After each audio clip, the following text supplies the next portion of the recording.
after 41 days, the light is finally at the end of the tunnel. The Senate voting 60-40 to pass a bill that will fund the government through January 30th. It also includes year-long funding bills for Congress, the Agriculture Department, and the military. But it does not include a deal on Obamacare subsidies, which is what Dems have been fighting for all along. Republicans are promising a side deal, a separate vote in December on a health care bill. The same 8 Democrats who voted to break the filibuster on Sunday stuck with Republicans. Senator Rand Paul was the only Republican to vote no. House Minority Leader Hakeem Jeffries is promising to fight on as the bill heads to the House. Leader Schumer and Senate Democrats over the last 7 weeks have waged a valiant fight on behalf of the American people. And I'm not going to explain what a handful of Senate Democrats have decided to do. That's their explanation to offer to the American people. What we're going to continue to do as House Democrats, partner with our allies throughout America, is to wage the fight to stay in the Coliseum.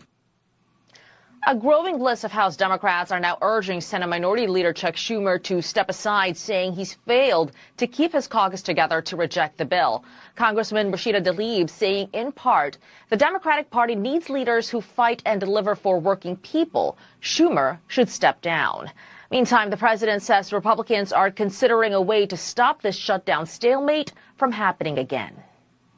How do Republicans avoid this shutdown saga from reoccurring on January 30th when this deal ends? Well, we're trying to put in a bill, as you know, the bill or a bill, that you can never do that again. You can't just shut down the government because you're trying to renegotiate a deal that you didn't.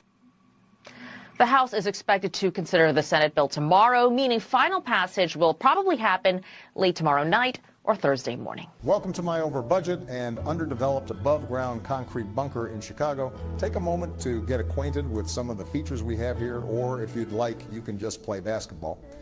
Here at the Presidential Center, we like to keep things moving, literally. Take a look around. Every kind of ride you can imagine. Some brand new, some with a little history in their gears. Have a bite, give a bite. Need a bite, take a bite. And every hallway tells a story about the community it serves. Home safety is a priority here. Let's keep going. This is the heart of the center. We built this room so our young folks can step into a story that isn't just about the danger they see on the corner, but the people.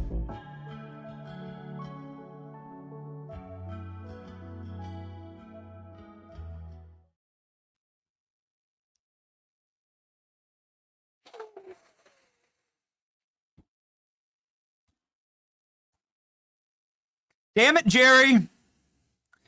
We have a serious show today. And I got to tell you, that satire and parody is becoming indistinguishable from reality. That meme is funny because we were at the Obama Library just a few short months ago. It feels like an eternity ago, and it's something I want to talk about this morning. It's been on my heart. But we were at the Obama Library this summer, and it was a wreck. It was filthy. There was trash, broken streetlights, a broken down boat that had plants growing out of it. There was Section 8 housing all around it. It was really not safe. And they were also bulldozing what used to be one of the only green parks in all of Chicago where kids could play. And they've replaced this green field where kids would play kickball with a giant cement trash can. I guess the best way to describe the Obama Presidential Library. How is that great? How is that for the environment? You've created a massive brutalist toll booth? I think this is the most charitable way to describe Obama's Presidential Library. How would you describe it? It's a wreck, ladies and gentlemen. And it is perfectly emblematic of the vision for America that is happening right now from the left. And it's something that we must fight, and something that needs to be fought on a judicial level, but also, most importantly, on a cultural level. And the only way that you get cultural victories is to get actual political victories. And I can sense some of the frustration right now with the MAGA base because there hasn't been a major focus on domestic policy. And that's something that is critical for the future of the country. And something that we're going to talk about today, November 11th, 2025, as a grand conspiracy probe is launched into the Obama Democrats that were trying to destroy Trump. This is critical, obviously. to have accountability here, and accountability not just for Obama, but for the Clintons. Massive new bombshell story this morning, new evidence about the Clinton Foundation corruption unearthed.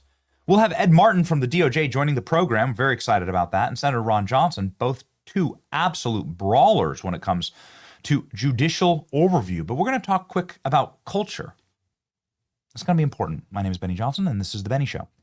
We're going to be engaging in culture and fighting the battle where the battle occurs, which is on the campus for the minds of young people. Here's where we will be this week with Byron Donalds. Byron Donalds, the Trump-endorsed gubernatorial candidate here in the state of Florida. The University of Florida will be hosting myself and Byron for an event. You can sign up here at the link in the description. Ladies and gentlemen, it's going to be an exciting night. And we look forward to vision casting, something I think important for the future that kids need to hear. And it's going to be a conversation about the American dream and how that American dream was stolen from you. And I have the data to prove how that American dream was stolen from you. And we're going to talk about it in context of Veterans Day today. Because I'm starting to see a very worrying trend.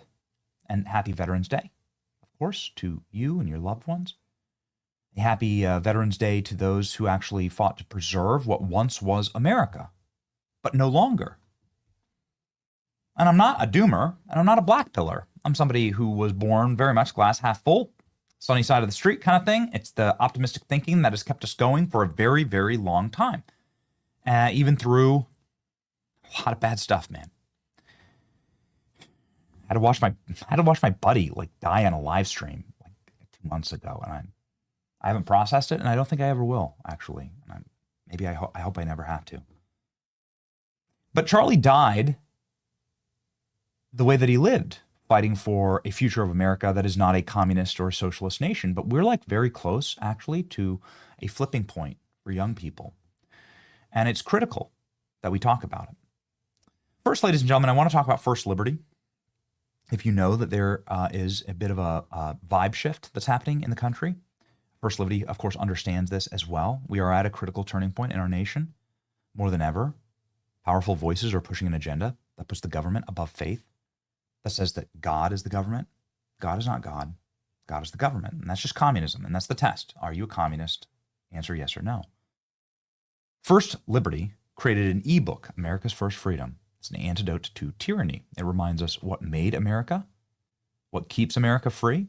First Liberty is one of the nation's largest nonprofit legal teams devoted solely to defending religious freedom, the same group that stood with the Supreme Court, with a high school coach who led public prayer. You might remember that wonderful story. And a cross that honored World War I heroes. They tried to take the cross down. They're not even trying to hide it anymore. Now, as we approach America's 250th birthday, couldn't be more urgent. Download a free copy today at firstliberty.org/Benny. That's firstliberty.org/Benny. Faith, freedom, then, now, and forever. Ladies and gentlemen, our Veterans Day. I've been told my entire life, go listen to veterans, especially older veterans, because they're the ones who truly sacrificed, fought, died. They're the ones who really like wove together, made America. Okay, now I don't think there were many World War I veterans around when I was born in the 1980s. Certainly not. They would have been 90 to 100 years old. But I grew up around World War II veterans, and my grandfather was a World War II veteran. My grandfather on my mother's side was a World War II veteran, and all of the cohort that was rolling through Solon and Shoeyville, Iowa, where I was raised, but in the greater area of like Cedar Rapids. Most people know Cedar Rapids, Iowa. I saw somebody in the chat saying they're watching from Cedar Rapids, Iowa. So what up? I wasn't fancy enough to be from Cedar Rapids. I lived in Shoeyville, in case you're wondering. In case you're wondering what pedigree I come from. Yeah, hog farms and cornfields and trailer parks and some of the goodest, most incredible salt of the earth people you could ever be privileged to grow up around, and a ton of World War II veterans, frankly, living out their old and glory days on their family farms. And I was told constantly as a young man to listen to these people, and I did. And I still do. And I've noticed a worrying trend that when you listen to them, these veterans are continually telling us that they're not quite sure what they fought for. And they are unsure that the vision of America that they fought to preserve still exists today. And they're questioning whether the sacrifices at all were worth it, in fact. Ladies and gentlemen, let's listen to this 100-year-old World War II veteran.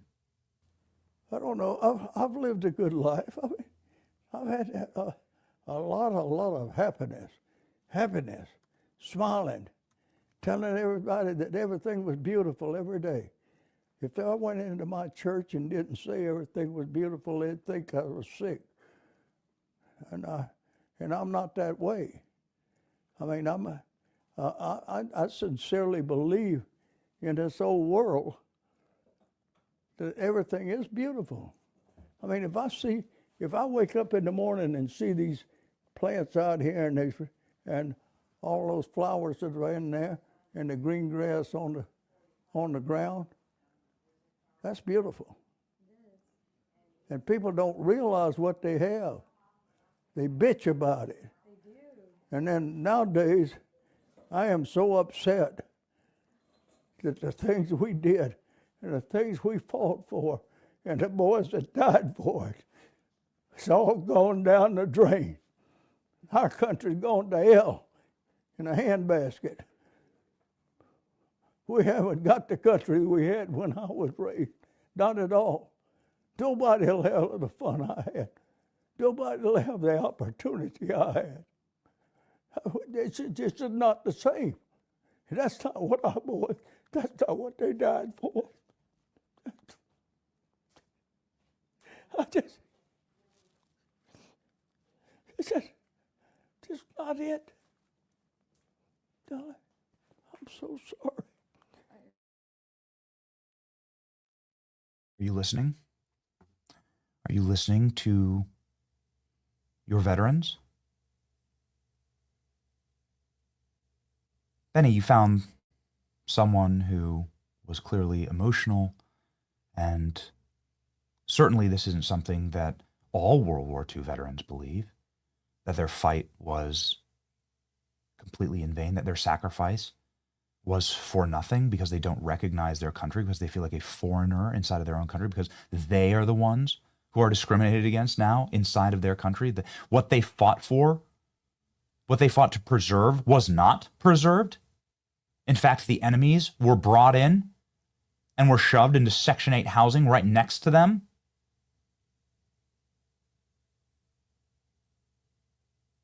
Oh, this is something that many World War II veterans believe, in fact. The real truth? Yeah. I feel like a foreigner in my own country lots of times, and I don't like it. It makes my heart real heavy.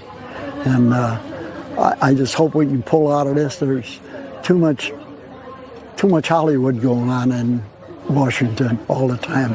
The important subjects they don't cover. So the thing is, I hope all the guys will rally up and we'll go back and straighten it all out. I feel like a foreigner in my own country, he says. The last World War II veteran said that the opportunities that I had, that I fought for, are not available today to young people. Well, Benny, you're just finding like two American men, and those two American soldiers have, these two guys have been propagandized, perhaps, by Fox News or right-wing media. Okay, let's go across the pond, shall we? To our great ally, England. And let's go ahead and listen to what this World War II vet had to say, just 70. Now, you could argue that this British veteran, is talking about his freedom, the freedom, perhaps like the censorship regime in the UK, where you're liable to get arrested for sharing the wrong meme. That's a matter of fact. But I think what many of these men are truly talking about is the dream of having a free life. And that dream, of course, has been utterly stolen. Here, let's look at the data. Let's look at the data, what it looks like when these men were returning from war.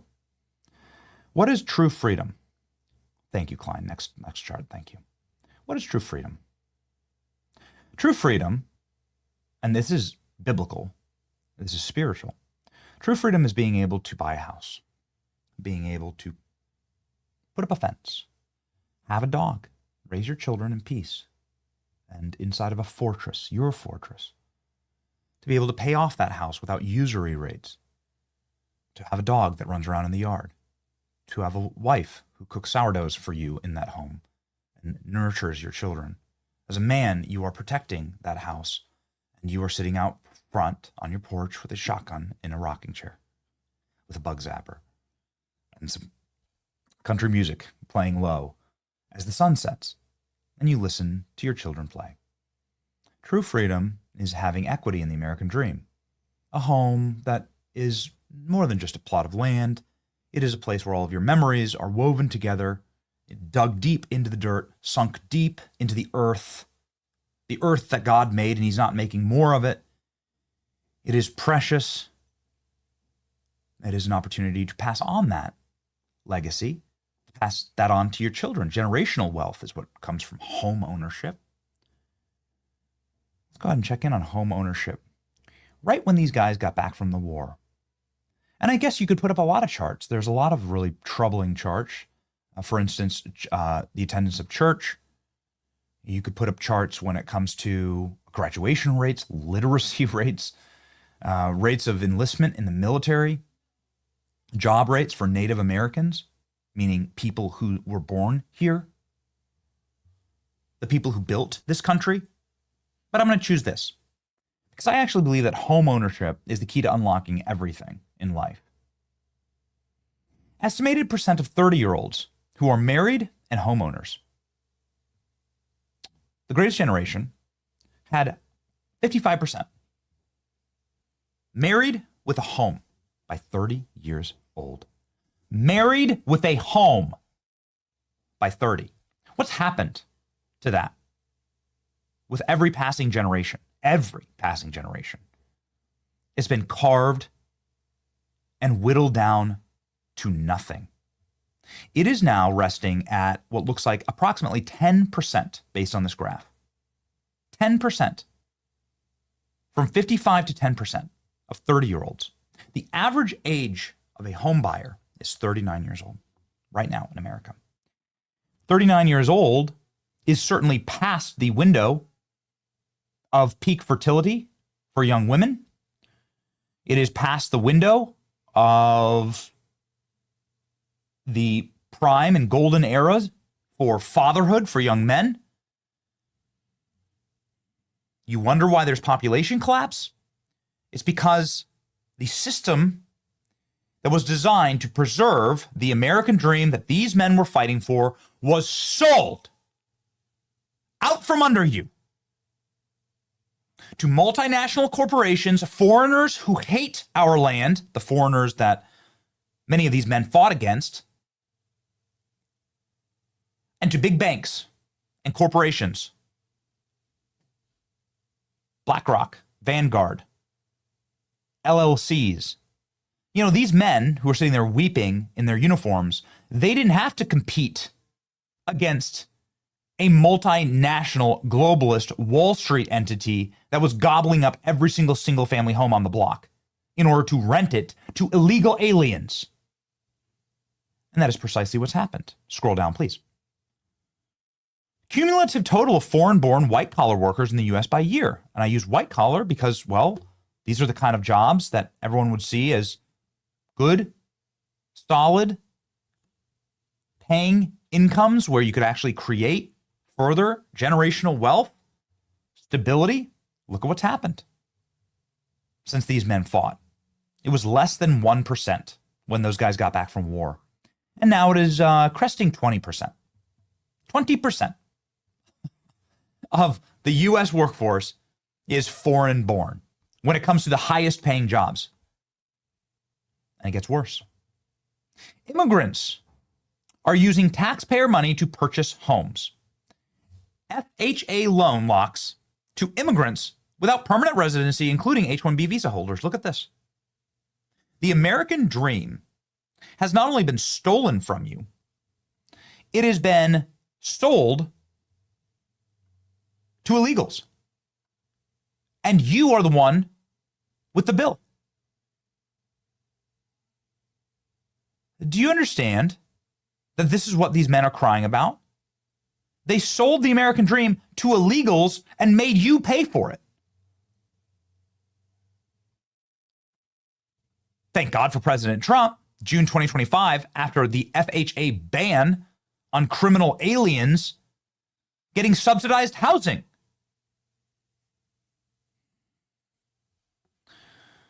We are about to witness the battle of a lifetime right now.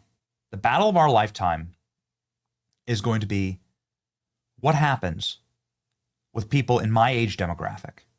I am not 40. I'm on the wrong side of 30. But everyone under the age of 40 is looking out at an American economy that has been rigged against them. They cannot buy a house. They cannot buy a car. They cannot buy gasoline. They cannot afford groceries. And they're saying, what was this all for? What did we fight for? What did our grandfathers fight for? I'm a heritage American. My family built this place. And they look across the street and they see a family that came here illegally, that is subsisting entirely on SNAP and welfare benefits, who had their home paid for by the government, go to free schools, get free medical care, and they're stuck with bills in their mother's basement, and they're going to say, I'm done. I'm crashing out. I'm voting for the communist. Because once you get those kids addicted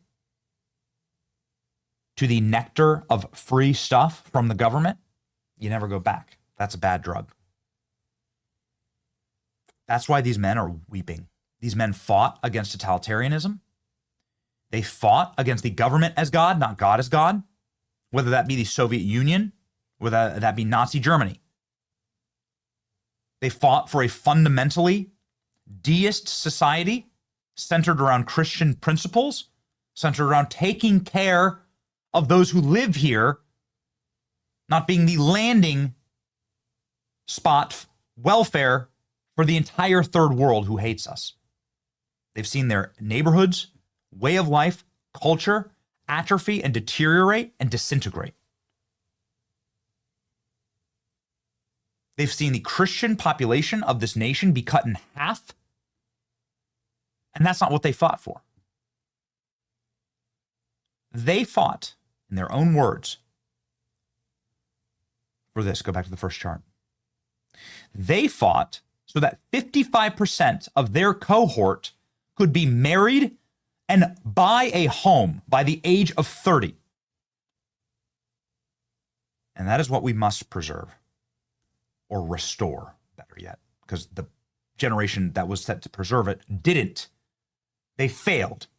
It is one of the most catastrophic failures in any nation for all time. I would argue the single most catastrophic failure in the history of all peoples and all countries is staring at you right now on the screen. That the generations directly after World War II decided to point the treasure, the borders, and all of the energy of society on opening up America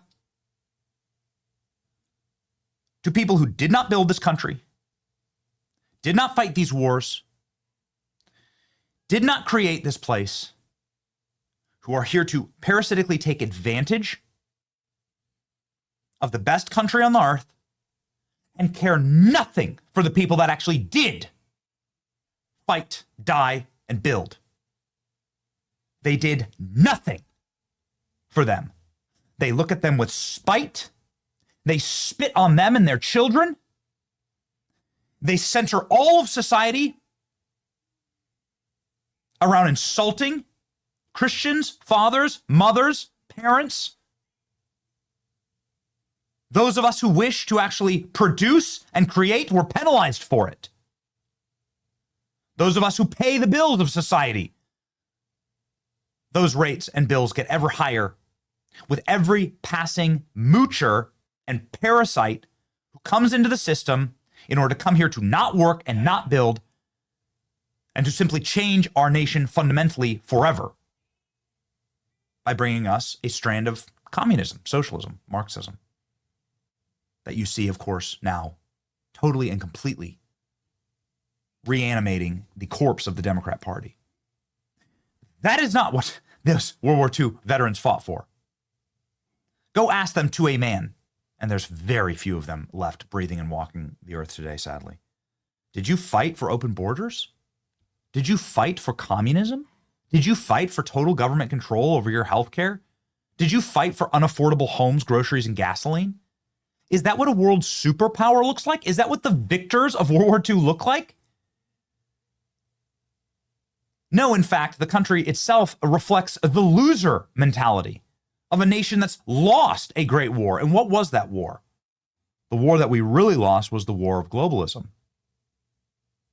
The atomization of our country and what made it great. The destruction, shredding, and rending, not just in this generation, not just over the last 4 years or 5 years. This is not, oh, look, Joe Biden, Kamala Harris, they did it. It's not even look at Barack Obama, they did it. Put up the chart one more time. I'm going to get ready, ladies and gentlemen. This chart's going to be up day and night on this program. This happened at a absolutely catastrophic decline through the 1980s, 90s, 2000s. Before I was born, this trend had well started. It had already dropped by 10 points. And then it just collapsed once globalism happened. The true globalism of the 1990s. No. They have sold us lock, stock, and barrel. And people are coming after President Trump for this. Okay? He's president. That's just what happens when you're president. You got to take the punches, whether you deserve them or not. That's just the way it works. Okay? I will not be the one sitting here blaming Donald Trump, with one exception. The administration has to act. I was in the White House for 4 solid hours of meetings on Friday to talk about this critical issue, housing, marriages. It all stems from the same thing. If a young man can't buy a house, then he doesn't want a wife. If the wife isn't with a man who has a piece of property that is secure, then she doesn't want children. And that's how you end America. If the median home buyer is 40 years old, past the age of fertility, then your country's done. Your people are through. No man wants to bring his wife home to a group house, and no woman wants to raise her children in an apartment building, one room, with 100 strangers. Do you understand?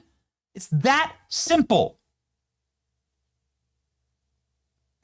And this has been a generational betrayal that President Trump has, in fact, inherited. If anything, you can see that President Trump's first term, at the very least, the trend line got cranked and slowed a bit, right? Just a little bit. It flattened just a bit. But there's only so much you can do.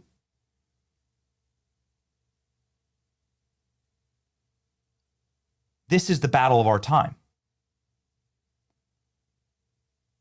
And those World War II veterans weeping on camera will be well right to do so, because America is, in fact, lost on this trajectory. Our great battle will not be against foreign adversaries, but the adversaries within our nation. Our great World War II battle doesn't require us to get on landing boats, because the enemy's already here. We don't have to cross an ocean. We don't have to storm a beach. The enemy is within our shores, within our government. The godless Marxist that wishes to take this away from you, you will own nothing. You'll be happy. During COVID, they closed the churches and they opened up the liquor stores, the pornography shops, and the casinos. They kept them open and they shut down your church and stopped you from going to the beach with your children or the playground. Do you understand that was the most mask-off moment in history? What they demand of you is your soul, because they view themselves as gods. Now, God will strike them down in this life or the next. But They view themselves as gods, and they don't acknowledge God. And that's what makes our movement special. So my Veterans Day message is to get you right with Jesus. God is God, and he won't be mocked. What makes us different as a movement than the atomizationists on the left that says, F it, just communism all the time. Communism, now, today, and forever. That's what they say now. That's what they're done. That's what they've embraced. Murder our enemies, kill for power, communism. The antidote to that is God. 93% of Republicans believe in God. Approximately half of Democrats only believe in God. And that number is probably high. God gives us life. God gives us liberty. God gives us the ability to pursue happiness.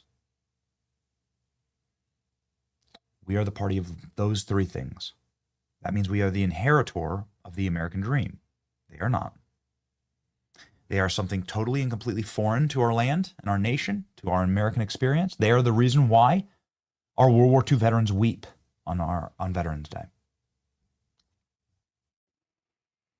So are we going to fight and win? That is the great battle before us. That's our D-Day. That's our Iwo Jima. This, ladies and gentlemen, is our battle.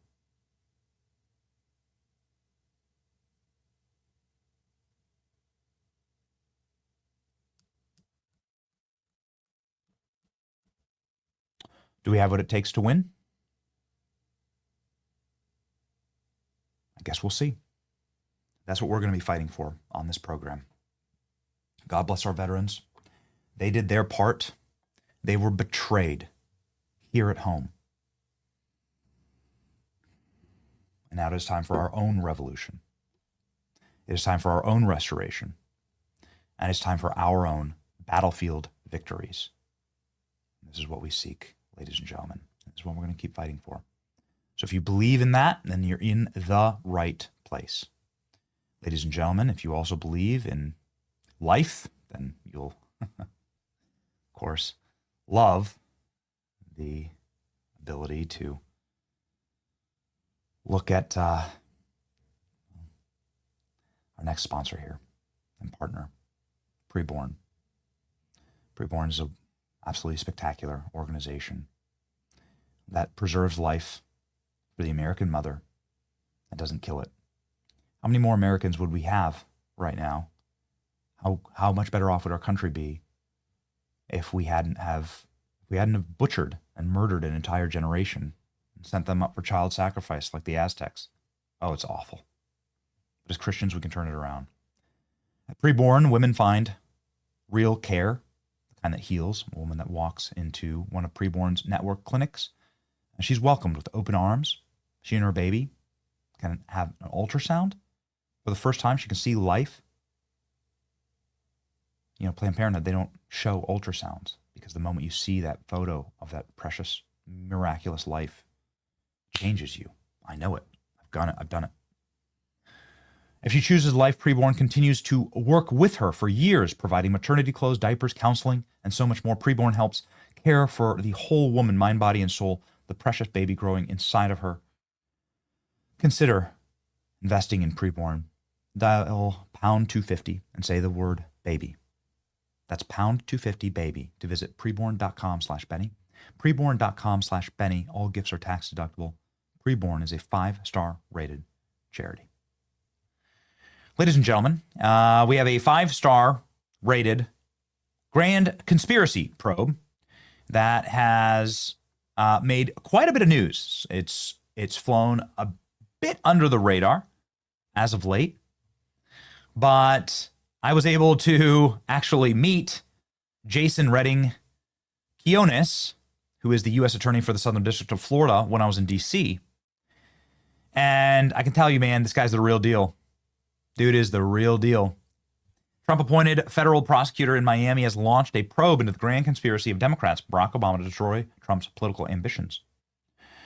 The U.S. Attorney in the Southern District of Florida has subpoenaed at least 30 Obama officials involved in the investigation into Trump's 2016 campaign, New York Times reported. The Miami probe follows up on a theory that Obama used officials to hoax an investigation and to jail Trump in the 2016 election. Quinones, again, this is the U.S. Attorney, Jason Redding Quinones, is now issued more than 24 subpoenas, some to officials who took part in the Russia inquiry. So far, they include ex-director of National Intelligence James Clapper, FBI agent Peter Strzok, and Lisa Page. Since he launched the controversial probe, at least 2 prosecutors have quit their jobs when they were asked to join. Oh, wow. So prosecutors are quitting. We saw this with the James Comey. An amazing way to smoke out people who don't want actual law and order in our justice system. This is what the Marxist does, by the way. They staff out the entire federal government with their own people, and then you get situations like this, where they can just throw sand in the gears from the inside.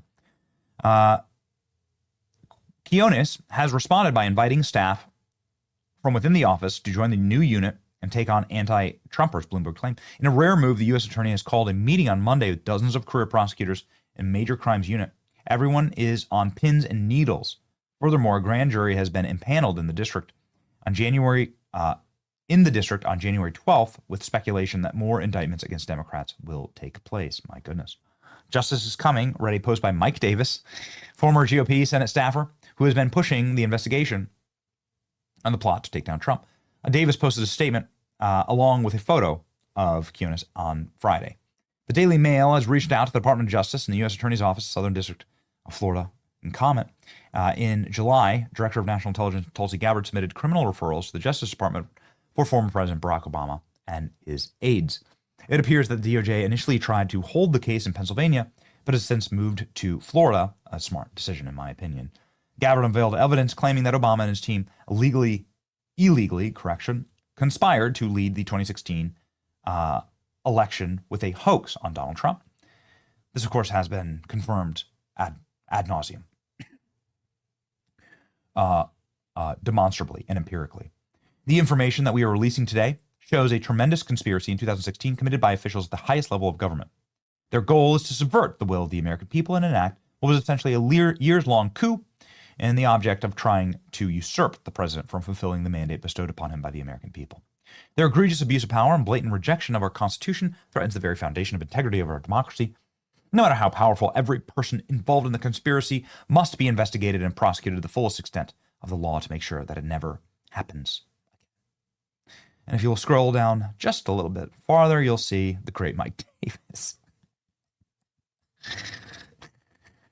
With that goofy-ass grin, standing there with the federal prosecutor, who, again, we had the honor and privilege of meeting in Washington, D.C. Just a few nights ago.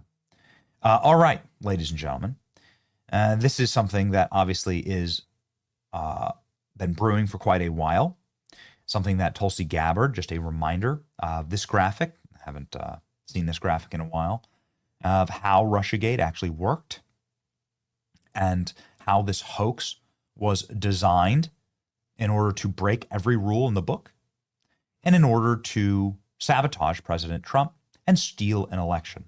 And then after President Trump won, to steal his presidency from him, which they did. Speak with anyone, and the man I'm thinking of is Stephen Miller, who's become a dear friend of us and his family, and pray for his family. They're under constant threat. But as I have heard from Stephen Miller in private and in public, that this worked, that this created such a cloud over the first Trump administration. It broke so much of the motivation and so much of the momentum in the administration that everyone was literally boxed in by this special counsel. It was designed to work that way. And it kneecapped them. Is Trump deserving of a third term because of it? I don't know. Make the argument. Because Trump had his first term robbed from him, and we had, the American people, a president that we elected, his agenda robbed from us. And that's why we spent the first 20 minutes of this show talking about what the agenda must turn to. Domestic policy first and only. America first and only.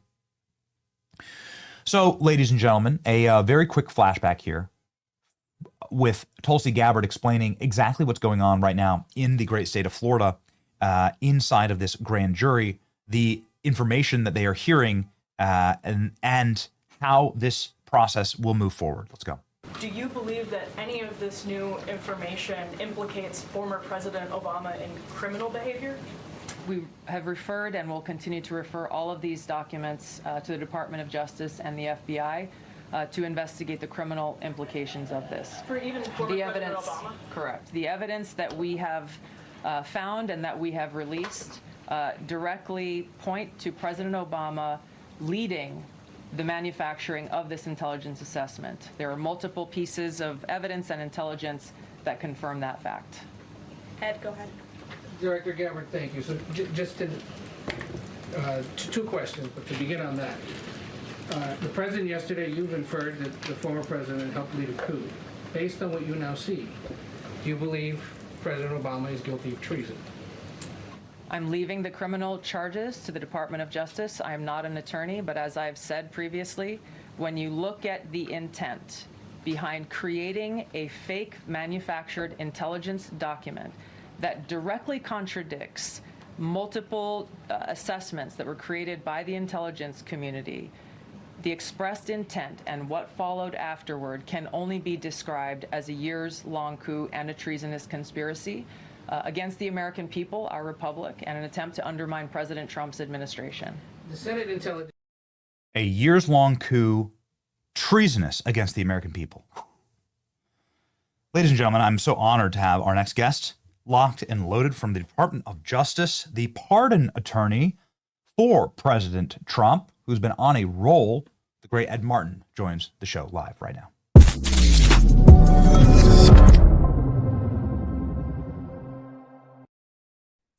Ed, welcome back to the program. As somebody who was a massive childhood fan of Darryl Strawberry, I just got to say thanks, pal. You know, you hate to see it go that way, and you know the part of the clemency that dropped late on the evening on Friday.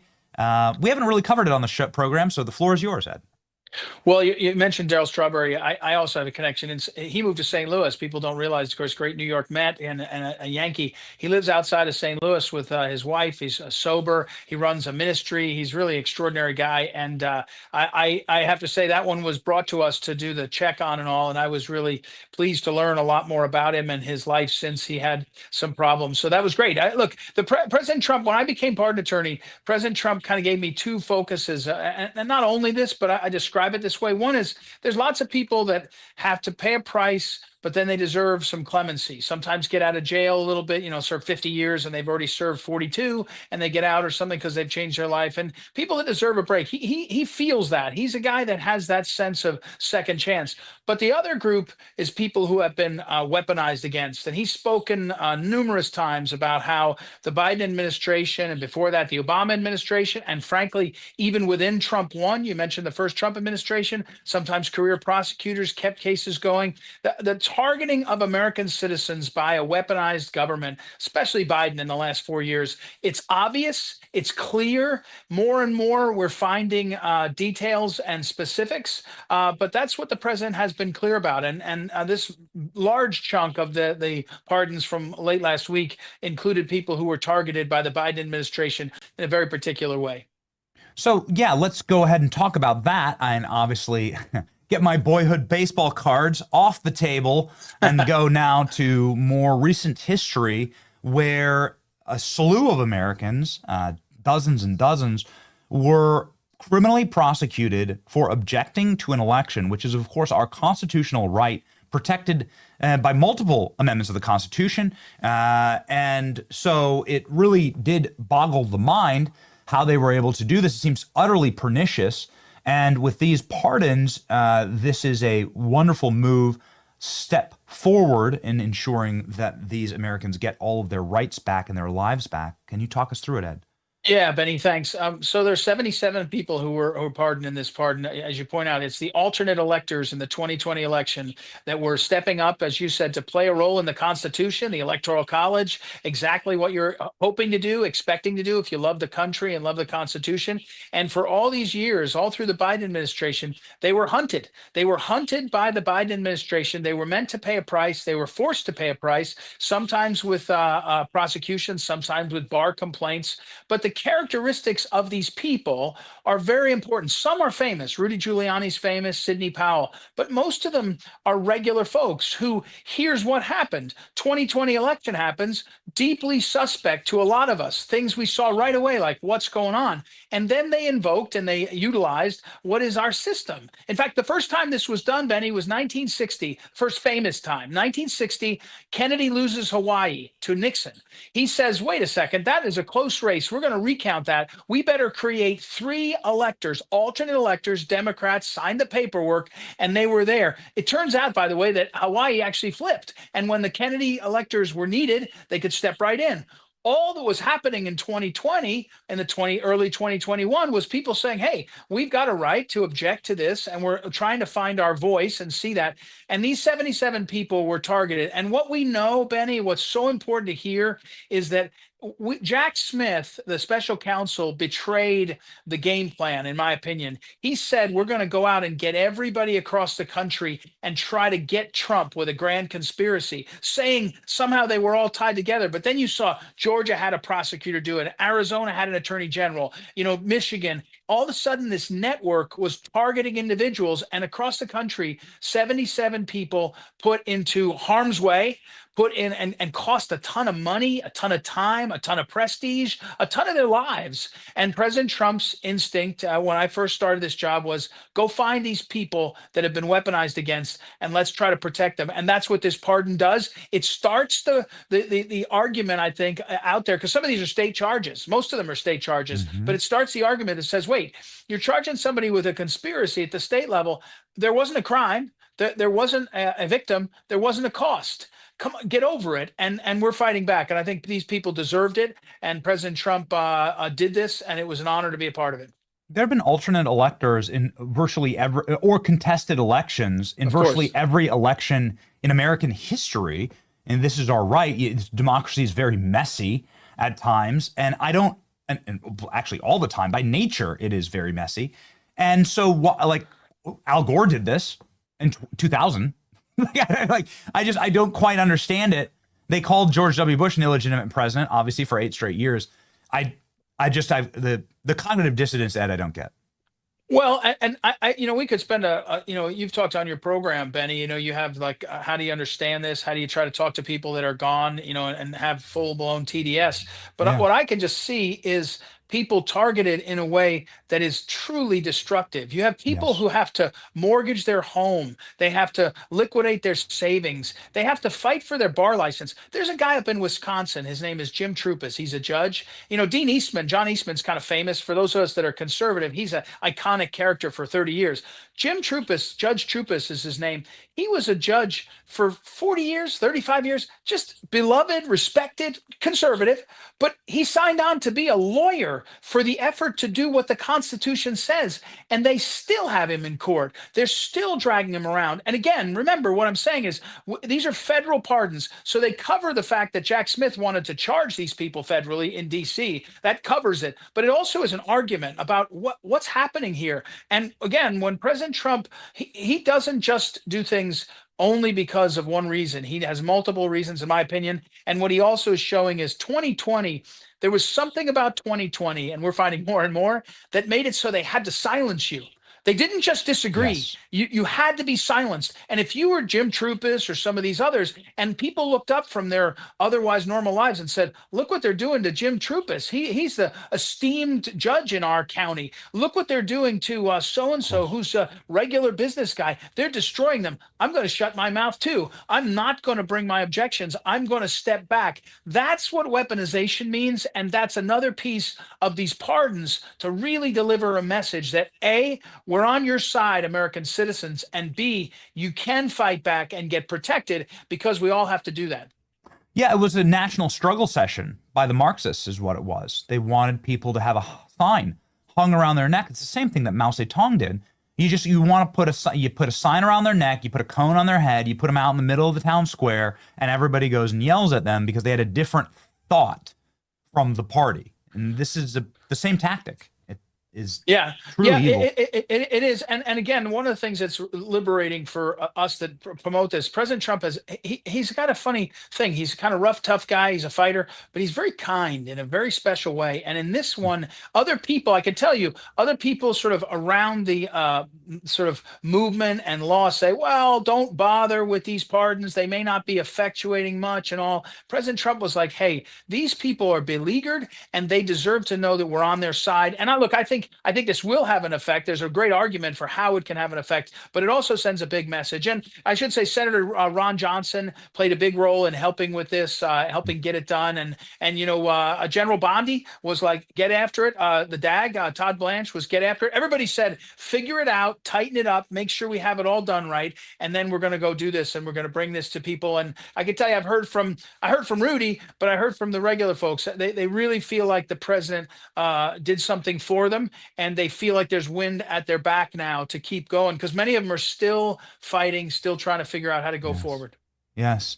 Meanwhile, on the other side, they are absolutely shameless in their openness about how they are trying to destroy the right, whether it's through bullets to the head with Charlie Kirk or President Trump, or whether it's Letitia James openly bragging on camera while she's running that her intended goal is putting Trump in prison. She doesn't know how. She doesn't know why, but that's why you elect me. Now, I know those clips. I put together montages of those clips, Ed. And so to see you standing in front of Letitia James's house here in your trademark trench coat was really special for me. Can you give me an update here? This is a fun shot. Can I donate to the send Ed Martin to stand ominously in front of criminals' to your houses? House. Benny, if I show up at your house, you'll just wonder. I might not be coming to trick or treat. This maybe we're checking on things. If you see Ed Martin in a trench coat in front of your house, you're cooked, bro. That's right, exactly. Yeah. Well, and let me be careful. I can't comment on ongoing investigations except to say this: the prosecutors you've heard about, Lindsay Halligan, spectacular, right? And getting to the bottom of things. Other places around. You alluded earlier in this show to some of what's going on in Florida. I get frustrated, Benny, because I want to go fast. I want to break stuff. I really want to fight all the time. But I just can tell you from the inside, the progress that's being made. And these pardons, for example, they shine a light on what's gone on. And remember, part of this, there's no statute of limitations on the truth, Benny. There's no statute of limitations on the truth. We have to get out the truth. You mentioned Tulsi. Tulsi took the steps to declassify documents in the last 2 months that nobody done, right? I don't know why they hadn't done it, but now she did it.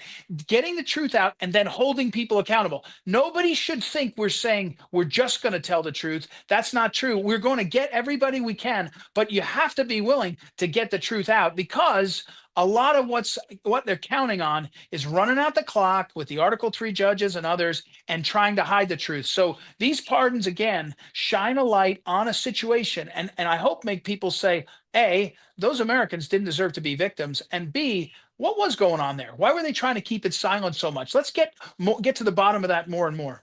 Yes. So we got hit up this morning by a dear friend named John Solomon.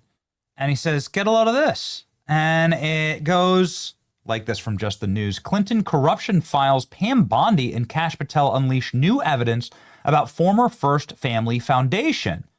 So they've sent a pile of evidence, a cache of documents to Congress about Bill and Hillary Clinton's foundation, collecting what looks like foreign influence operation here, transmitted to the Senate Judiciary Committee. We'll have Ron Johnson on in just a second. But since this is breaking out of your building, and the allegations here are that foreigners effectively funded the Clinton Foundation as an end round, obvious public corruption operation. Can you tell me, Ed, how does it, if you can't comment on an ongoing investigation, but how should things like this play out? Well, I actually can tell you on this one. I've been so busy with my stuff. I read it like you did. So I don't have any insight. But I will say this broadly: what you're seeing is the fruit of the president's leadership on getting after it. And so I'm on the weaponization. I run the weaponization working group. Inside that is getting to the bottom of how they targeted Catholics, how they targeted school board parents, how they targeted the whistleblowers. This is the Biden administration. All that stuff we're getting to the bottom of, and we make more progress every week than we could ever publicize. A lot of it is secret, is required to keep it quiet. But you're seeing more and more of the fruit of that. And so that's an example of something. It's been worked on for weeks, if not months. And we're finally getting to the point where we can move these things around. And it's a challenge. I tell people all the time, though, Benny, don't give up on pressuring us to move faster. It's not bad for us. You know, and people, I don't want to be an apologist for saying we're doing everything we can and should. Keep pushing. But understand the men and women that are in here, that are working hard out across the country, are doing great stuff. And we're making more progress. So I think that falls in the category of something probably somebody's worked on for 2 months, and they finally get to push it out, and we'll see where it leads. Probably outside of the statute of limitations, because the Clintons were good at this, but I don't know. But I will say there's no statute of limitations on getting the truth out. Yes. And guys like Ron Johnson will be on. You said is going to be on. Has been great about helping with that too. So in closing here, Ed, you last time you were on the program, you made an enormous amount of news by talking about some of the weaponization that you're going to be focusing on in Washington D.C. Part of that was obviously the weaponization around January 6th. Everything from the scaffolding commander, the guy who built the gallows, to the guy who cut the fences, and what is looking more and more with every passing day like a coordinated op in order to disrupt President Trump, the MAGA movement, and throw a lot of innocent people in prison, which they did, destroy a lot of innocent lives, sort of a trend line of the show here and your life's work. So there was breaking news and very interesting news about the pipe bomber. And it's not my report. It's a report from The Blaze. We've covered that report. We've covered the FBI's commentary on it, effectively saying that the reward is still out there and available, and some of the greater dialogue about what's going on there. Can you give us any update or any insight into what exactly is happening when it comes to the pipe bomber investigation? Where would you like to see this go? I think the American people, more than ever, sort of just want answers. Yeah, well, let me make a broad comment on J6 because it's, again, within our weaponization working group, something I care a lot about. As pardon attorney, we pardoned a bunch of the J6ers. As U.S. attorney at the time, that was out of my office, so I live with that. It's an extraordinary thing. I can say that the scope of that problem of J6 is almost mind-boggling. The conduct of the government, the law enforcement, the day, it's unbelievable. But we're in it, and we're in it hard, and we're in it in a lot of different ways. On the pipe bomb, I don't have anything to add except to give you some context. Let me say this. As U.S. attorney in D.C., I brought people in and I said, where are we on this? And we had a great FBI agents that had been just changed out to get new agents. And we had prosecutors. And we said, we got to redouble. And everybody redoubled. And that's been going on for months. As to the current state of it, I don't have any comment except I talked to Bongino over the weekend. And he said, look, we are in this completely. And it's not off the radar. This is not something that anybody should think is out of the off of anybody, and Dan and I know each other for a long time. To hear him say it, I know exactly what he means, and so I'm confident that we're making progress. Look, I know we're making progress in ways that people can't see yet. I know because I'm in that, but I think on that one too, things are going to play out well. And we got great people now. We got the right people in the right places, and I think you're going to be really confident, Benny, in the coming months and really the coming years. It's going to be a long play on all this stuff, and we got to keep grinding. Just a quick follow-up on that, Ed. What do you see? Because when you came on the program last, you were very confident in the architecture that was being built around what seemed like a larger conspiracy around January 6th in order to deplete the Capitol Hill police forces, not have the National Guard show up. Nancy Pelosi obviously has now decided to leave office. Do you foresee Nancy Pelosi having to answer questions about her activities that day? Do you foresee potentially the new January 6th committee in the House really cracking open some of the mysteries and some of the more nefarious activities around that day? And do you yourself, Ed, believe that there is a larger conspiracy at play there by the feds? Well, second question first. I have a lot of confidence in Barry Loudermilk. And he's got a good committee now. I think he's going to get to the bottom of a lot, which is really helpful to have that tool. As to the third question about do I see a grand conspiracy? I see a lot of pieces, and I think we just have to keep digging into those pieces. And I am very confident that because, for example, as in weaponization, we have had people come in and they say, I was targeted as a J6 defendant in this way. And we've had to look at how that happened. And it's opened up a whole set of questions about how government was being used that wouldn't have come into our minds when we first started. In other words, the scope of this investigation is so big, but up on Capitol Hill, in terms of that day, there's a lot to still unpack, and it's being unpacked. And I don't like to make, now that I'm one of the people investigating, I don't like to comment on what I see as the grand X or Y, but I just can tell you, I am very, very confident that we are getting to the truth, that we are getting to accountability, and that we have the right team together to do that. That's something that I've not wavered on, and I'm still pumped up about. I just think it's. Thank you. Sorry, Ed, you just cut out there for just a second. Do we have Ed back? I'm sorry, we just had every single time somebody's making a based point, like the Chinese come in and they mess with our signal. I blame it on communist China, and happy to. I'm never going to stop. Do we still have Ed? No? All right. Our producers are saying that we had what looked like a catastrophic collapse in Ed's feed. That's just the way it goes, ladies and gentlemen. It is live. We are live. In case you ever wondered if we do the pre-record like most of the other industry does and then run it live when it's not, no, we actually do this live. And so a sign off and a massive thank you to Ed Martin, pardon attorney for President Trump and the Department of Justice.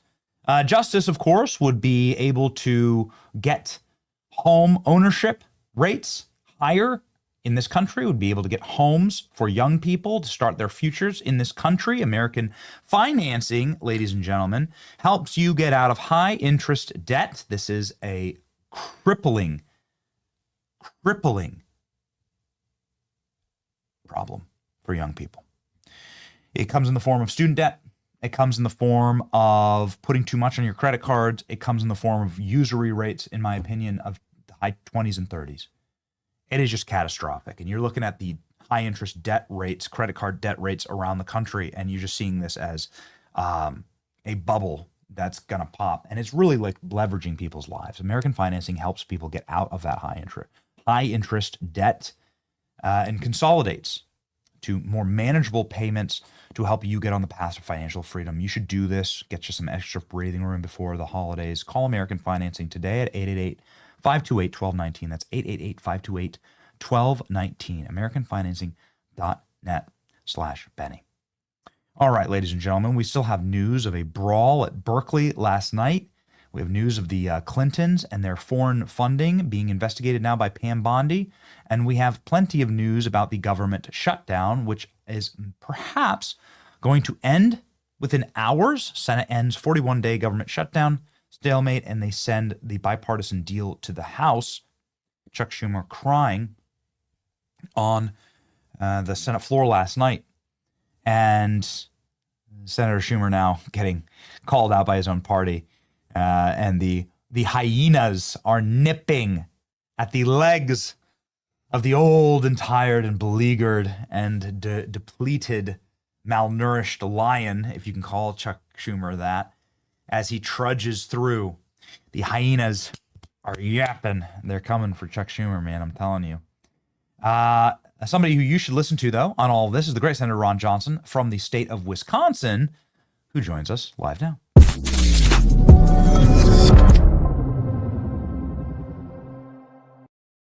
Oh, Senator, not a great day for Chuck Schumer. How is this going over in the Senate?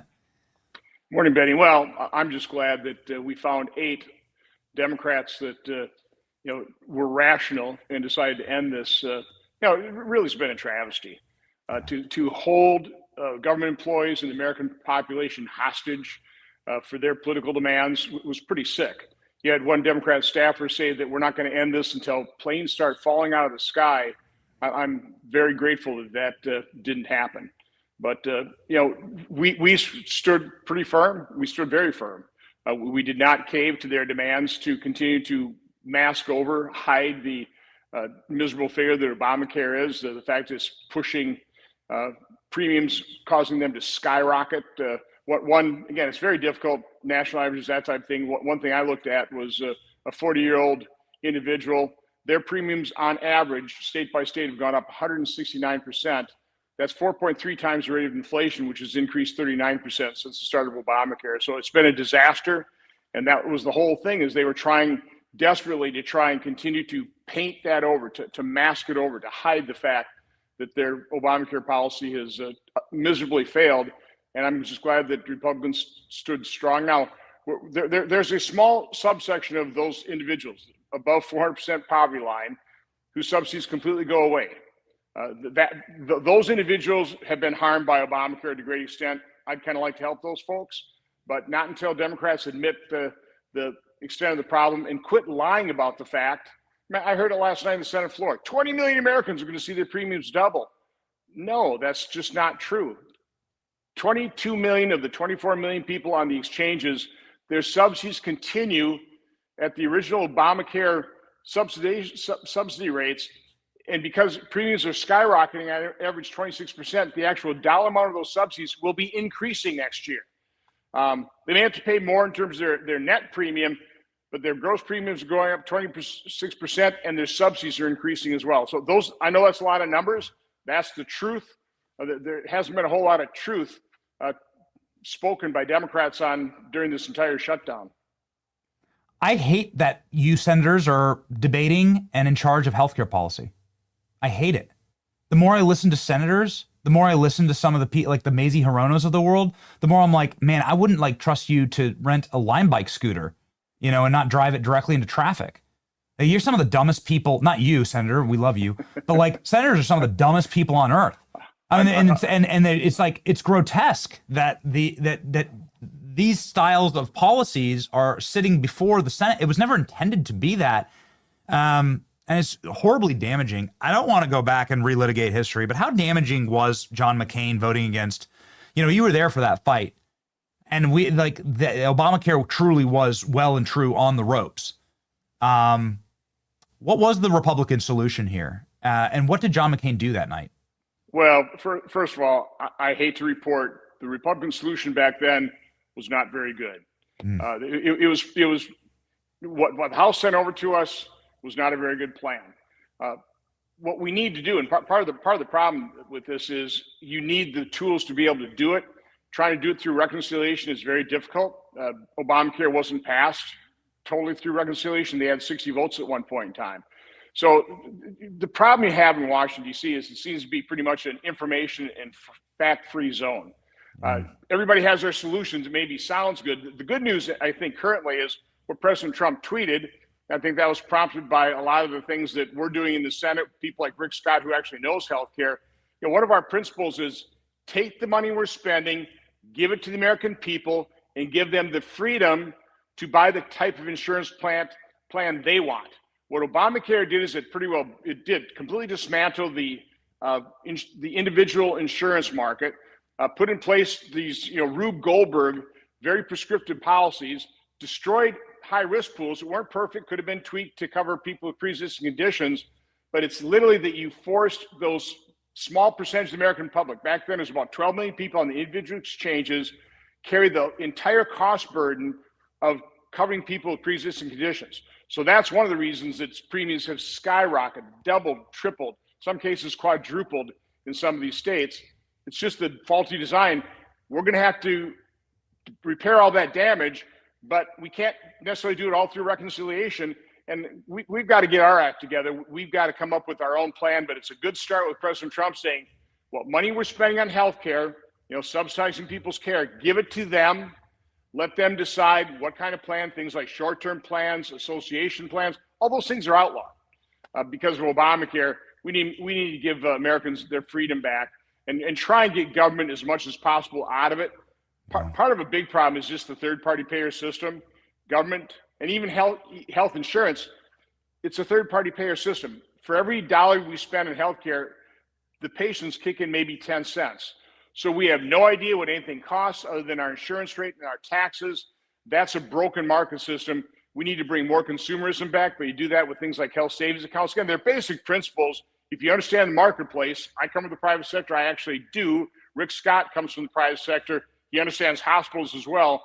So I think we've got some good people now involved in this process. And again, a president with the right mindset, the overall macro approach here is turn the money we're spending over the American people, again, with controls, but let them have the freedom to pick whatever insurance policy that suits their needs, as opposed to, again, this highly prescriptive policies that Obamacare established. And it just sickens the soul. I don't pretend to be an expert on these things. I'll never attempt to be smarter than I actually am. I think I have a really nice, very comfortable, very cozy room temperature IQ that I'm operating with here. I'm from the Midwest. I went to community college, so I'm not going to try to be an expert on healthcare policy. But I know this. I'm smarter than Cory Booker. Okay? I've heard Cory Booker give a speech. I've witnessed I wouldn't trust this guy to be able to operate a Burger King drive-through. And yet he's part of 100 voices on $1 trillion American healthcare industry and the regulation of it and where we're going to spend all this money. It's it's insane, man. It's just so stupid. We had a hearing last week in my committee called Assessing the Damage Done by Obamacare. And my ranking member, after hearing all the damage done, we had great witnesses. We were just laying it out. Here are all the problems. Here's all the damage done.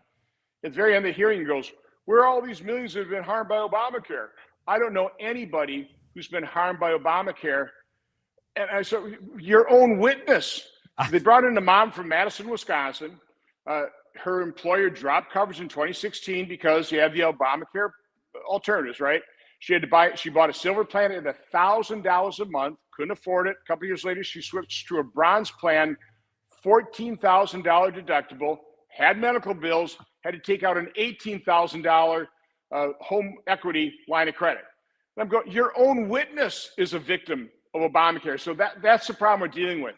It's right in front of his eyes. His own witness is a victim of, has been harmed by Obamacare, and he's in a complete state of denial.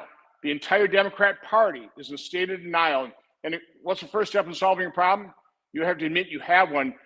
The only problem they admit to, we're not throwing enough money at it. That's not going to solve the problem. So again, we got a real problem with Democrats in a state of denial. They will never admit they were wrong with Obamacare.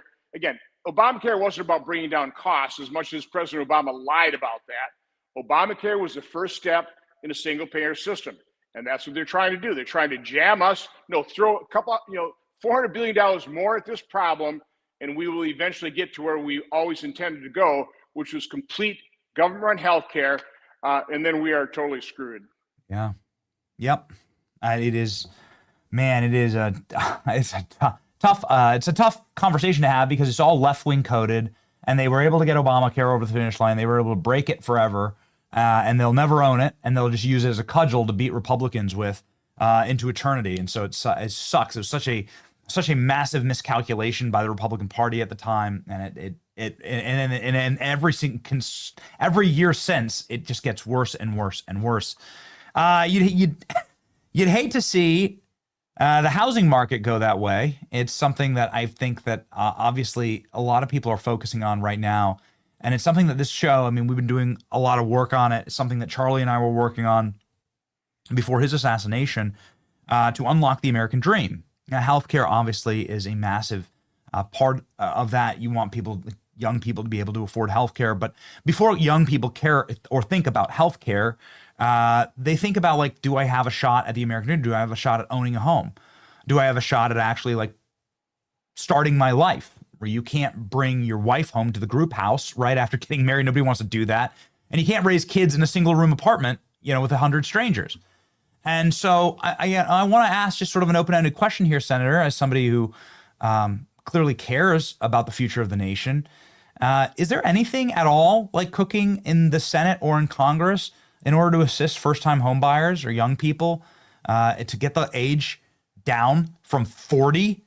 The average age of Americans first-time home buying, 40 is the age. That's crazy. Well, the first step is we have to start reducing spending. Get back to a pre-pandemic level of spending. You're going to continue to drive inflation higher when we have deficits of $1.8, $1.9 trillion, which we've had for the last 5 years. The projected deficit over the next 10 years is going to average over $22.6 trillion a year. So we got to get spending under control. The first thing we need to do is there's a great book written, this is 15, 20 years ago by Charles Murray called Real Education. One of his final conclusions is too many kids go to college. Now, listen, if you have a degree in mind that is actually going to benefit you and be able to pay your student loan off, I guess you can borrow money for it. But we have enticed our children to collectively incur $1.7 trillion in debt. Yes. We are handing out degrees that employers could care less about, they don't value. So we've enticed our children to dig themselves this enormous hole that's very difficult for them to get out of. So I'm truly hoping, now that you have AI replacing an awful lot of those college degree kids, what we still need? We still need people to work. We still need tradesmen and craftspeople. What was Mike Rowe? The dirty jobs. They're not dirty jobs. They're great jobs. They're great jobs in manufacturing. We need people to, do plumbing, do electrical work, construct homes, build things. I mean, those are very satisfying careers. I mean, you get people in construction building a really cool house. That's a great thing. So we first of all have to make sure that our young people understand they have all kinds of options. It's not just about a 4-year degree.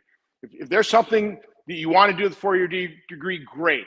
But not every kid is cut out for it, and certainly not incurring the type of student debt. I mean, it's absurd. I ask kids, these colleges are bringing students into my conference room, lobbying for more money. I just ask them, so how much you paying in tuition? And then when they tell me $40 or $50 or $60,000, I go, are you kidding me? Do you think the education you're getting is worth $60,000 a year? At that point, their counselors never bring them back in, which is good, because I really don't want these kids being used as pawns to lobby Congress for more spending that we can't afford. But the point I'm making, it is absurd, the cost of college, and it is not worth it. It's simply not worth it. Why don't we normalize, the boomers on average own close to 2.8 homes per couple. So what the boomers on average own. We need to facilitate the actual movement of that property and that wealth to the younger generations, Gen X, Millennials, Gen Alpha, Gen Z. And we got to figure out a way to actually pass down and pass on that wealth. I would like to normalize leaving your kids a home instead of a college education, Senator, because both of them will cost $250,000. Which one's going to serve your child better? An actual home with equity and value that increases, or a college education that's just going to be a debt slavery and rent slavery for the rest of your life? I don't know where the hell did we lose that, Senator? That's what people should be doing. Boomers should be ravenous to try and do that for their children, but sadly they're not. Well, again, it starts with our totally broken education system. It's not totally broken, but it's pretty messed up. Yeah. And I'm highly concerned about private equity coming in and scooping up and driving up the price of homes. Again, True. There are many, many problems here. But again, I go back to just basic life path and career path, and it's just gotten so out of whack. You got to get a 4-year degree.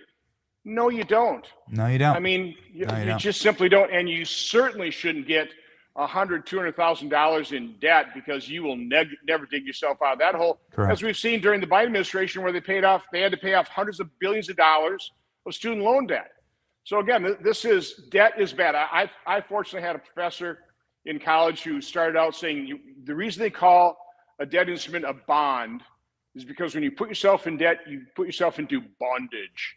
And nobody wants to be in bondage. Unfortunately, we're not telling that to our kids today. We're encouraging them to get in all this debt. It's insane. It's a real disservice to our young people. It's crazy. Normalize leaving your kids houses. That's my wife, and my plan is you're not going to go. He's like, you're not going to go to school. You're not going to go to college, right? You're going to learn a trade. You're going to apprentice with daddy. You're going to come work either at a family business. And then when you get married, that will be what we wish to, instead of going hundreds of thousands of dollars into debt for a college education that could well be meaningless, that instead we'll give you a house to start your life, right? will try and like, or at least help you out, right? To like get your first, that's positive movement in society. You're exactly right about the education cartels. Speaking of a cartel, the Clinton cartel, news breaking this morning, pop up the article, please. The Clinton files then delivered to Congress, Pam Bondi and Kash Patel, new evidence about the First Family's corruption, effectively as foreign influence. What they're saying is that there is a massive foreign influence operation through the Clinton Foundation. Senate Judiciary Committee, you're quite familiar with that, Senator. Can you give us insight here as to what's going to be happening to Bill and Hillary Clinton? What's going on here? Well, we just received the documents, so I haven't seen them myself personally. Let's face it, Peter Schweizer's wrote about Clinton cash, more than a decade ago. Yeah. So many of these things we know. We absolutely understand this. We know that these people are criminals. It's the matter of having the documentary evidence to really pin it on them. And that's been bundled up inside the Department of Justice, inside the FBI. So then Trump's first term, again, I think these documents were hidden. They weren't made available to prosecutors. I think that's what's going to be revealed. Again, we were going to see the corruption of our federal law enforcement under Biden and under Obama.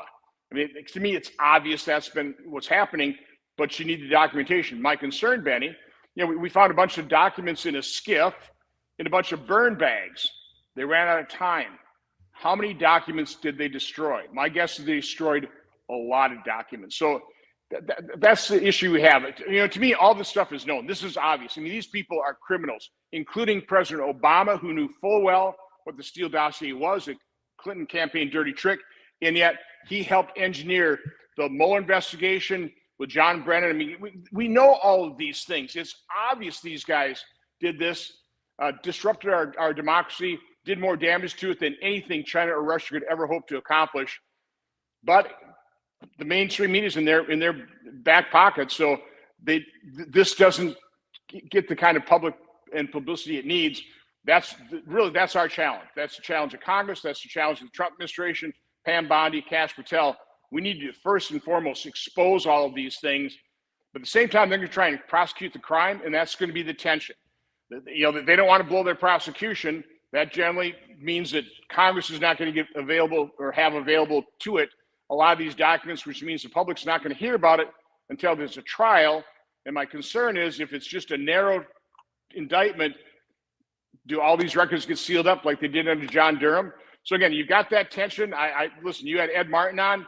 God bless him. He helped get the pardon for people like Judge Trupus and the alternate electors in Wisconsin. I mean, people persecuted by this lawfare. There's a lot of work to be done. Pam Bondi needs help. She needs a lot of attorneys there to these review teams to classify information. There's a lot of work to be done. What do you see happening here? What is the purpose and intent of these documents from the Clintons? In closing, Senator, what you say that it's criminal, and you say it's been cataloged and classified as criminal and has been exposed in Peter Schweizer's book. I totally agree with you. What happens next in the Judiciary Committee? Yeah, from my standpoint, more disclosure, or more exposure, okay, and disclosure. I don't know what statute of limitations. That's part of the problem with James Comey. A lot of these things, statute of limitations already expired. So that's a real issue. So understand the number one part of accountability is exposure. And that's really what Congress can do. We can't indict, we can't convict, we can't hold trials other than impeachment trials. Our job is to try and gather the documents, demand them, work with Pam Bondi, work with Kash Patel, get the American public to understand this. But then the American public has to open its eyes. And the mainstream media has to be more honest. That'll probably never happen. So the good news is we've got folks like you. We've got alternate media. We have some conservative outlets, people who want to have their eyes open. The information's out there. In conclusion here, Senator, will Chuck Schumer survive what is being seen as a betrayal of his party here during the shutdown? It's hard to say. I mean, they're beating up on him pretty bad. Again, shutting down the government never really inures to the benefit of the party that shut it down. I'm glad that is the case today. And I'm also glad, again, that President Trump stood strong, said, no, we're not going to cave to the basically blackmail. And we're going to repair the damage done to Obamacare, but we're going to do it using free market principles, using freedom of choice on the part of Americans, and we'll give them the money to use as they see fit. I look forward to watching you work with Senate Minority Leader AOC. It's going to be amazing. That's going to be really exciting for us. Hopefully they don't elect her leader right off the bat. Bro, respectfully, you see the way that it's going. That's probably exactly what they're going to do. But we'll see. And if you follow Ron Johnson, the great senator from Wisconsin, then you'd know all about this. He has 700,000 subscribers here on his X. Make sure that you are fighting with the people who fight for you. Godspeed, Senator. Take care.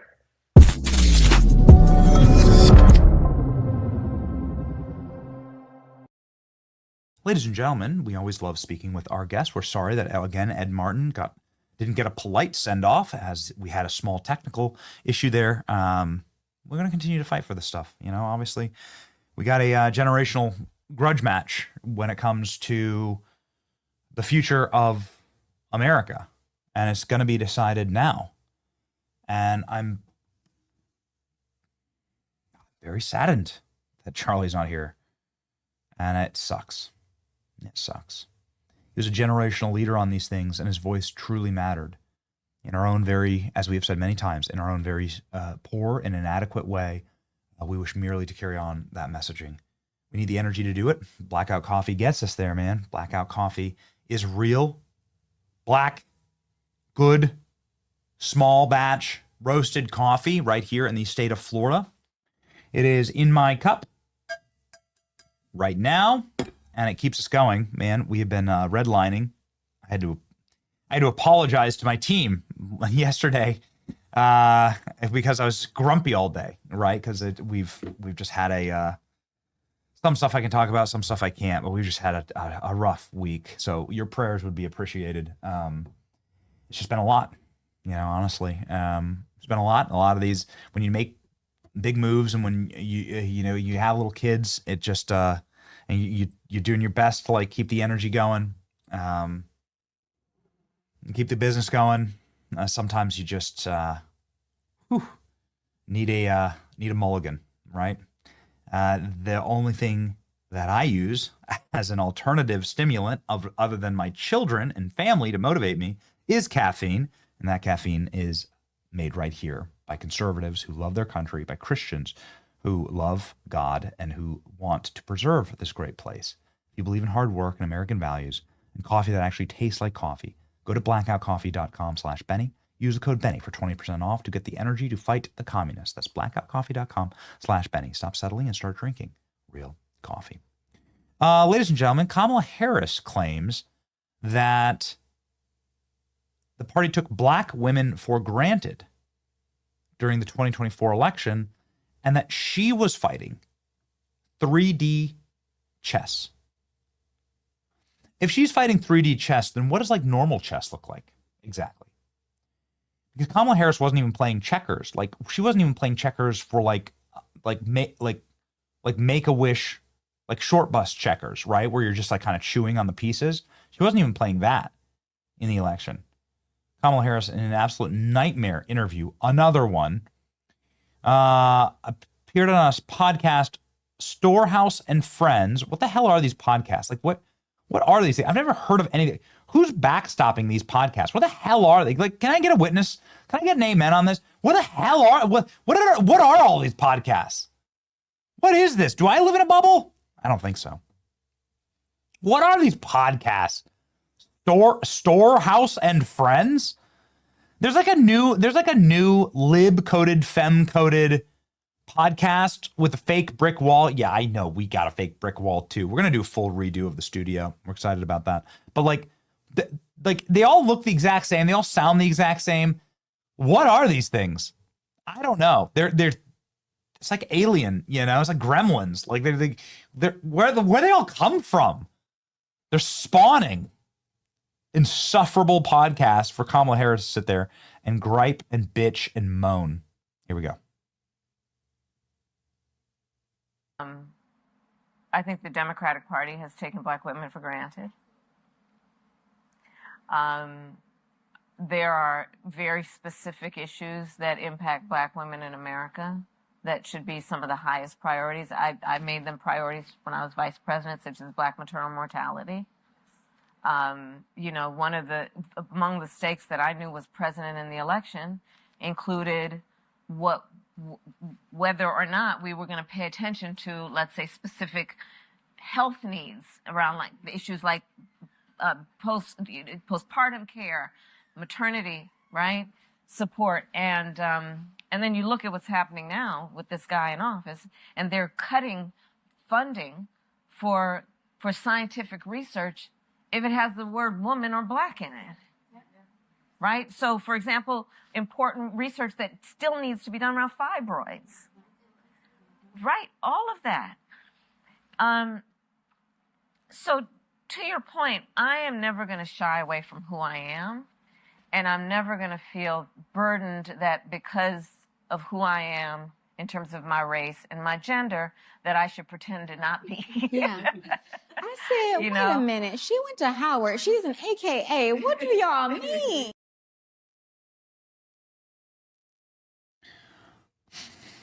The Longhouse sucks, bro. The Longhouse sucks. I'm tired of the Longhouse. I am so sick of these insufferable women.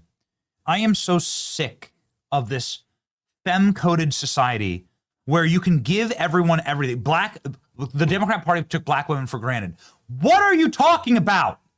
The Democrat Party got down on their knees, took their tongue, licked the bottom of black women's boots, did everything they possibly could, literally committed acts of obscene racism against every other race. Whites, of course, yes, but also Latinos and Asian women and whatever, in order to venerate and to uplift black women by, and this is not a comprehensive list at all, announcing that the next Supreme Court pick would be a black woman. Not a qualified woman, not a qualified person, not an astute scholar of the Constitution, but literally saying that your race and sex would be how you get on the Supreme Court. This never happened in the history of America. It should never happen again. It was utterly grotesque. That's the same reason why Kamala Harris was installed as the candidate without a single vote. Look, a black woman. It is an obscenity to the American experiment. It is an obscenity to our founding documents. To say something like that is regressive, not progressive. And now you've seen the results. With low IQ, Ketanji Brown Jackson, who doesn't actually know what a woman is. Can you get the clip? I played it yesterday. Can you get the clip? I had it yesterday in one of our OCs. It still boggles the mind. This clip. Ketanji Brown Jackson. What's a woman exactly? Kamala Harris is saying that they took black women for granted. What if Donald Trump ran on putting a white man on the Supreme Court? And, yeah, I mean, truly, it would be an obscenity if it was truly any other demographic. But the Democrat Party has become such a water carrier. They specifically decided to become a party of black women, to serve only black women. That's why Kamala Harris was selected, by the way, as vice president. You can go back into the annals of history and find Joe Biden straight up saying, I'm going to choose a black woman as vice president. I'm going to choose a black woman for a Supreme Court justice. Could you imagine if Joe Biden said, I'm going to choose an Asian woman or a Mexican woman, or God forbid, a white woman or man for any of these positions? Of course, the people would lose it, and by the people, I'm talking about black women would lose it. Like they'd be the first, the Sydney Sweeney great genes ad contingency, losing their minds, screaming through bites of their Wendy's Baconators, pulling down their double masking in their Toyota Corollas in the parking lot of Planned Parenthood. That demographic would lose their ever-loving mind If any politician ever dared do anything like Joe Biden did to any other demographic, what I mean by that is to select specifically a black woman. So here's what happens when you do that, by the way. This is the end result of deciding that you are going to engage in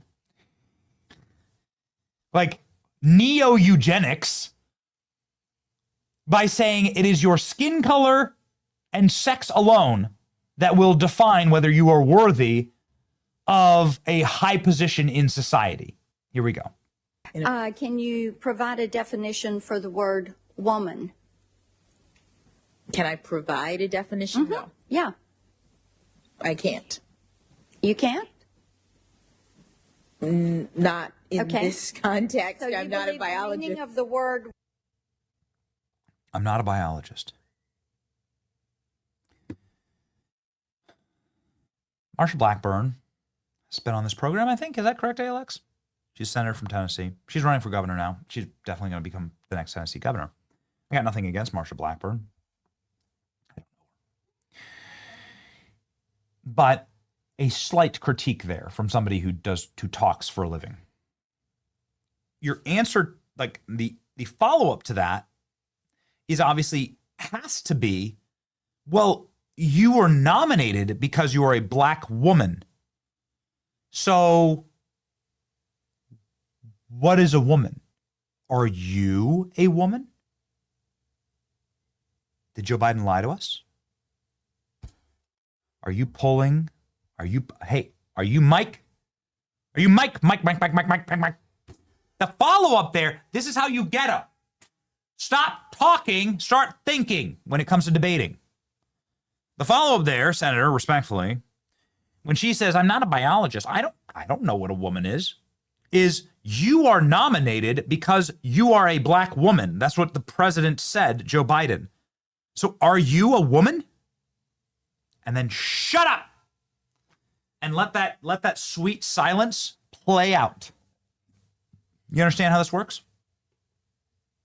Let that sweet silence just extend out before you. And let Ketanji Brown Jackson sit there and sweat, take a gulp of water, and then ask for a break. That's what she would have done. And it would have been the most viral moment in congressional testimony history. Can't you wait until I'm a senator? Can't you wait? The way things are going, I'm probably going to have to run for office at some point. I don't know. I don't think I ever should. But who cares? They've already tried to cancel me on literally everything. There's nothing that you don't know about me. I live a very public life. I've already been canceled 50 times. So at some point it's why not? I used to think I shared a spicy meme so I could never run for office. Well, please. Donald Trump is sharing memes of using a F-22 Raptor to explode out of the end of the fighter jet human excrement onto Harry Sisson's face. So I think I'll be good, actually, if that ever happens, if that time ever comes. Is it time? Not now. But will it be time? Well, I don't know. But if I'm a senator, I can tell you it would have gone very differently, that line of questioning. It's very obvious what you do in that situation. But she let her get away with it. Let her get away with it. You hate to see it. Kamala cringe. Here we go. Nuclear cringe. We haven't done one of these in a long time. We need a new cringe. Because cringe Jean Pierre ain't around anymore. So it's we are less likely to do a cringe, but we have to dust it off. Blow the dust off the old nuclear cringe and hit play.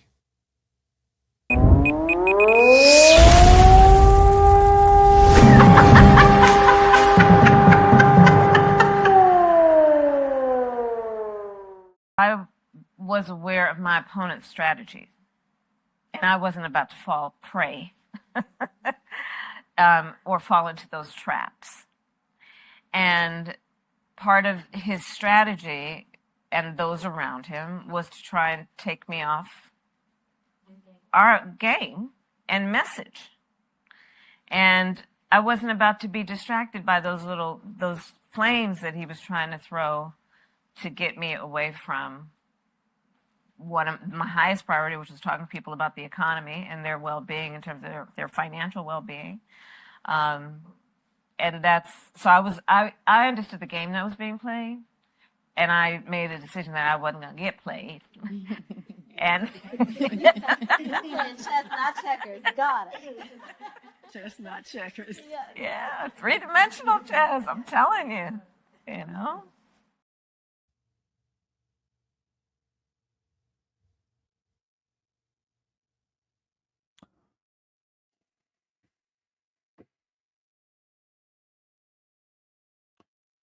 Oh no. How'd that work out for you? Bold strategy, Cotton. I happen to have a map in my office that shows that Kamala Harris lost the popular vote, all 7 swing states, and 90% of American counties. But don't worry, she wasn't the one getting played. Also, pretty critical here. If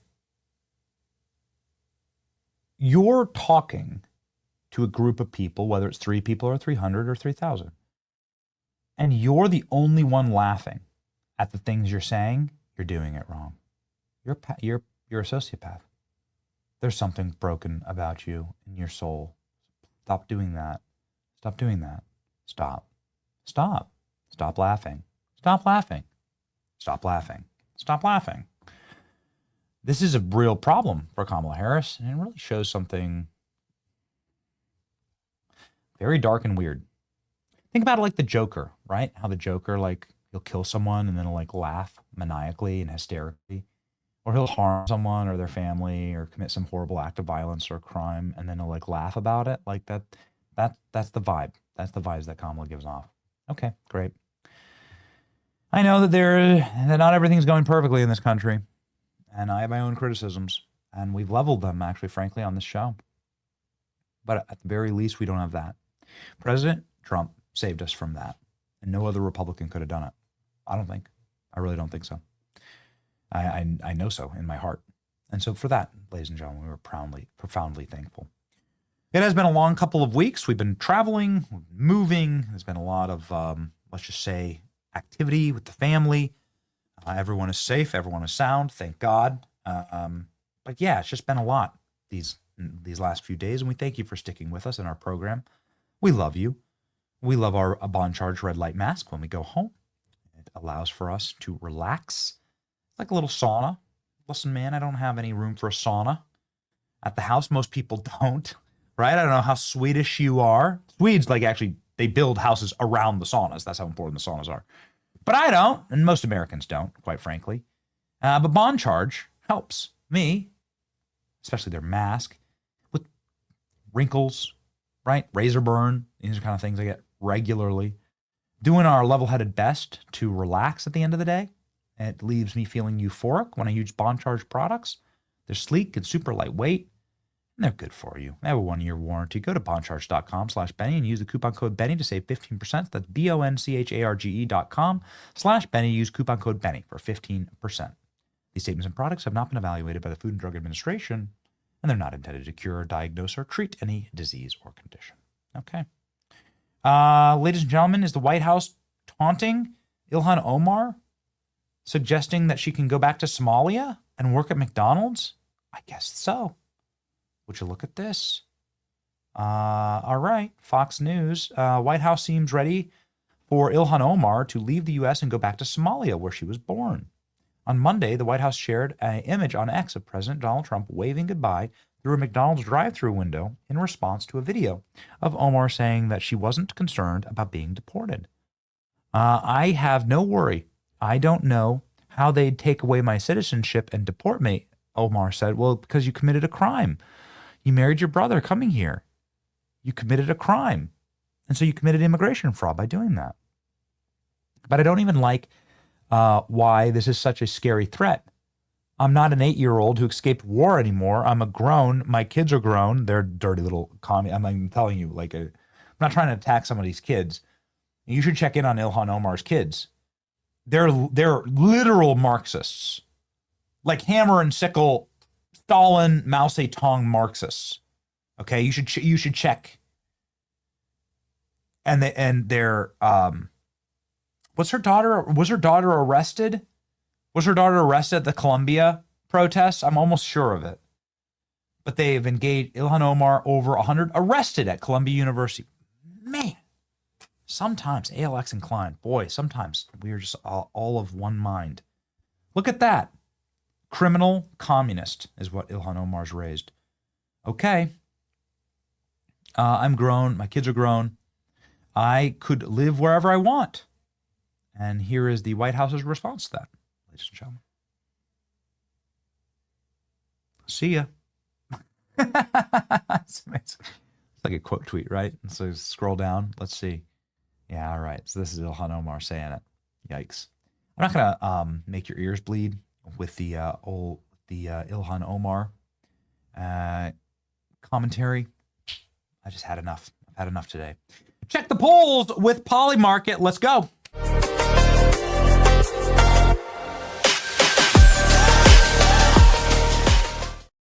Okay, ladies and gentlemen, I'm going to go with the UFC one today because we are going to be attending UFC this weekend. We got a sweet fighter, kick-ass fighter who is named Bo Nickel, who's a big fan of Charlie Kirk. He's a big fan of the America First movement. Can you pop up, please, by the way, our video? Our video that we dropped this Sunday. We haven't promoted that on the show. With Bo Nickel, we went and trained with him for a day. Got my ass kicked. You can check out that entire video up on our channel right now. Yeah, I got my ass kicked by a UFC fighter training to fight. There you go. This was no fun. But yeah, Bo Nickel will be fighting this weekend, and this is the Polymarket. Will Trump attend UFC? I have no idea. We've gone to UFCs with Trump there. We've gone to UFCs with Trump not there. It's really fun when he's there, but you never actually know. But this is the market right now. It's at yes and no. By will Trump attend? So it's 32% chance. So we'll see. Will the SCOTUS knock down President Trump's tariffs?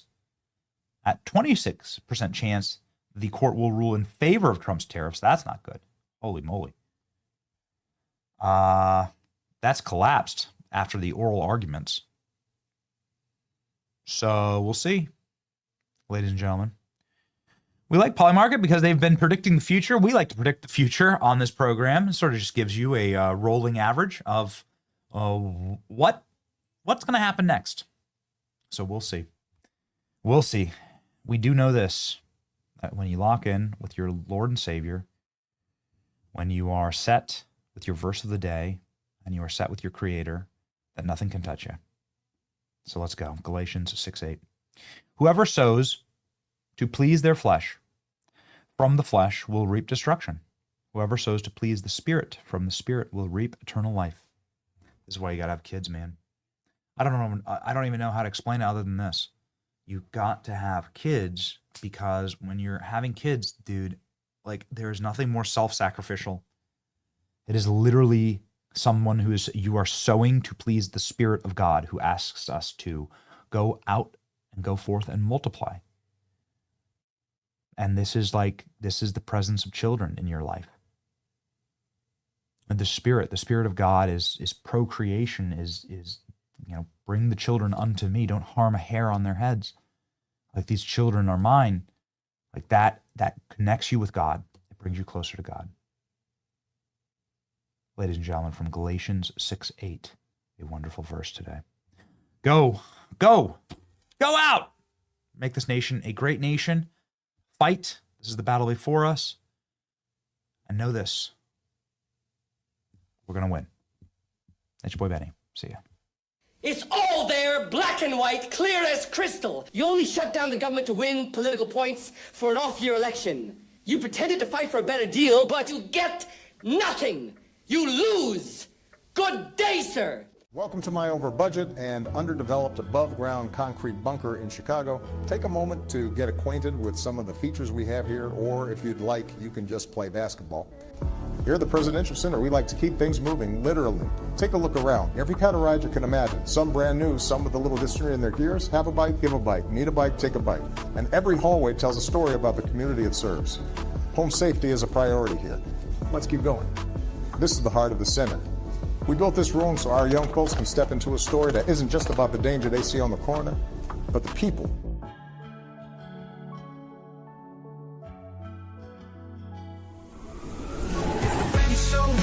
Truth gon' be faith and freedom on your TV screen. Stand up strong, battle through the night. The Benny Show's here, bringing liberty to life. From the speeches to debates, Benny sharp like a blade, cutting through the lies. Watch the truth cascade with the warrior's heart. This man never fades.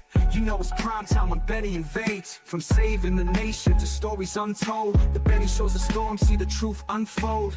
Stay in the loop, let freedom take hold. Salting all the libs, soul never sold. It's the Benny Show, where the truth gon' be. Faith and freedom on your TV screen. Stand up strong, battle through the night. The Benny Show's here, bringing liberty to light. Liberty to light. Bringing liberty to light. Liberty to light. Bringing liberty to light. From the speeches to debates, Benny sharp like a blade, cutting through the lies. Watch the truth cascade with the warrior's heart. This man never fades. You know it's prime time when Benny invades. From saving the nation to stories untold, the Benny Show's a storm, see the truth unfold. Stay in the loop, let freedom take hold. Salting all the libs, soul never sold. It's the Benny Show, where the truth gon' be. Faith and freedom on your TV screen. Stand up strong, battle through the night. The Benny Show's here, bringing liberty to light. Bringing liberty to light. Bringing liberty to light. Bringing liberty to light. Bringing liberty to light.